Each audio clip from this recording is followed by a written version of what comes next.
Hello, it's me. I'm here to talk about some bullshit that you don't care about. Let's go. So yeah, non-binary terms.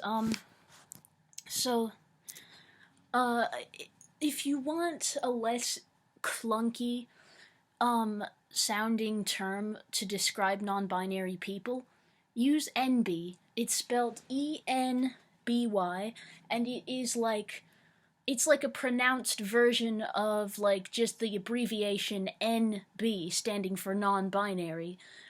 So like it comes from the abbreviation, but it's been written out as ENBY because that's how you pronounce NB. So yeah, NBs. And like the plural of it is NBs. Naturally, and it's spelled ENBIES as you would expect. And that is something that you can use to describe non-binary people. It's like, instead of saying man or woman, you say NB. But or you could just say person. But in certain contexts, it just makes more sense to say NB than to say person. I'll give an example, and it's kind of a goofy one, but it has come up before. Say you want to call someone a good girl / good boy, that sort of thing, for whatever reason. I'm not gonna ask, I'm not gonna judge, that's your business. But, say you want to call someone that, but they're not a boy or a girl, they're non-binary. What do? Call them good NB. And that kind of solves that problem, because just saying good person, or good non-binary person, or good non-binary, all of those sound clunky and like not putting off the right vibes. They all sound kind of like they don't fit. So if you want a good gender neutral option, NB, go with that. That's a good one. And it should be known that not all non-binary people do prefer the term NB, but I would argue, just from the vibes that I get from the community, like, I think most of them are cool with it. So if you're not certain, it's good to ask. It's always good to ask. Or, like, read their reaction, but probably better just to ask directly. And, for the record, I'm very okay with it. I love the term NB. I think, like, man, woman, NB, all these terms, they feel good together. It's just, NB, the term, just feels kind of normal. It feels like, okay, male, female, non-binary, these things are all together, right? All these words are together.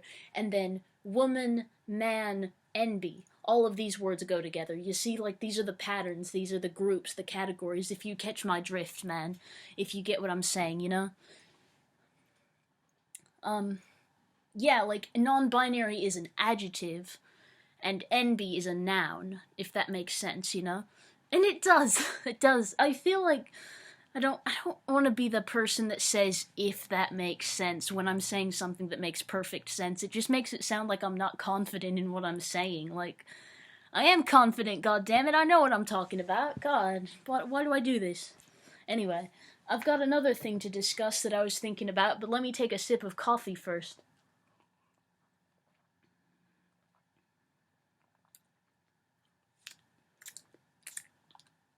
Gotta stir it a bit, there's like unmixed cream at the top.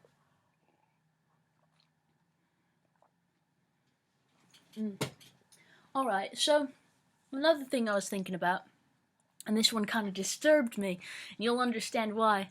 See, I was thinking, so there's the term gender non-conforming, and this describes people. Well, that's the question. The question is, what does it describe? Because, okay, say you're a woman, but you dress in a rather masculine way. You still identify as a woman, but you dress masculinely, and stuff like that. Or you talk masculinely or whatever. You do something in your presentation that's masculine, that's atypical of, like, a traditional feminine role in society.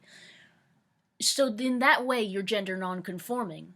And reverse-wise, say you're a man and you're doing something that's traditionally feminine, you're acting, you're dressing, you're talking feminine, whatever, then you're gender non-conforming too. But what if you're non-binary and you're androgynous? Are you conforming in that case? I've been thinking about it, like, that is kind of the conformist way to be non-binary, if you think about it. And I'm guilty of it, because I do definitely strive for androgyny, generally speaking, in my presentation as a non-binary person, like, to the best of my ability. Like, I do try to be androgynous and stuff like that. That is my goal. My transition goal, my current goal, my everything goal. I try to be androgynous.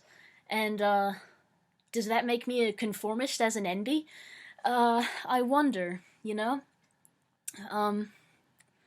I think one could make the argument that, like, the fact that non-binary people are intrinsically non-conformist makes this impossible, because, like, since it's, like, a non-cisgender identity, like, you can't be assigned non-binary at birth, unless maybe, like, you're intersex, but I think that's not how that works. Like, I don't actually know what it's like to be intersex, and I'm pretty sure when you're intersex, you don't get assigned non-binary at birth. Like, I think that's a crazy...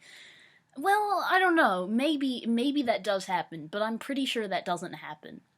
So, I think they just kind of pick one for you. They just pick a gender for you, based off of some bullshit. Probably bullshit, you know how it is. Intersex people, man, I do not envy them. The way that the medical establishment and the, society at large treats them is just fucking crazy, man. Just fucking crazy. Just let people be, Let them decide. Don't control them and shit. Just leave them alone, But anyway, what was I saying? So yeah, like, I think an argument could be made that since non-binary fits under the transgender umbrella, though not all non-binary people identify as trans. I do, and I think most do. I would say most probably do, but not all do. Some non-binary people say that they're not trans. That's important, but non-binary still fits under the transgender umbrella. Like, when you look at the trans flag, the blue stripes represent trans boys, the pink stripes represent trans girls, and what do you think that white stripe in the middle represents? It represents non-binary people, dude. That's what it is, if you didn't know. I think, yeah, no, I'm certain of it. I'm just saying, like, I think that's fairly obvious, when you just read the visual meanings of these colors and stuff. It's kind of obvious that that's what it means. But so therefore, because of that fact that non-binary falls under the transgender umbrella, some could argue that, like, you can't be a gender-conforming person if you're non-binary, no matter what, since, like, it's kind of intrinsically a non-conforming identity. And, hey, how about this? Who cares? I'm just kidding, that would be mean to say, because, like, it is kind of interesting to think about. These are all just terms, though, but also, who gives a shit? I'm just a cringe little lib, and I should just go die and stuff. I should just shut up. I'm so stupid. I have blue hair and pronouns. Squaw, squaw, squim, squim. But yeah, no, it is actually genuinely interesting to think about. Let me know your thoughts. Are you non-binary? Do you know someone who is? Are you trans? Just, hey, but the thing is, you might not be able to share your thoughts because sometimes YouTube disables the comments in my YouTube videos. I think it's because they know I'm a minor. But, like, why do they only do it for some videos and not all the videos? Because, like, I'm a minor, like, the whole time, not just some of the time. So, I mean, I'm not gonna be, in a few months. In a few months I'm gonna be an adult, I'm gonna be 18, so maybe then they'll stop, but then maybe not. Like, it's quite arbitrary. I don't really get it. Why do you guys only sometimes do it and then other times you don't? I don't get it, man. Anyway, I'm gonna go. Bye, guys. Bye, love you. Bye-bye. Oh my god, I'm trying to click the button. Damn it. Click.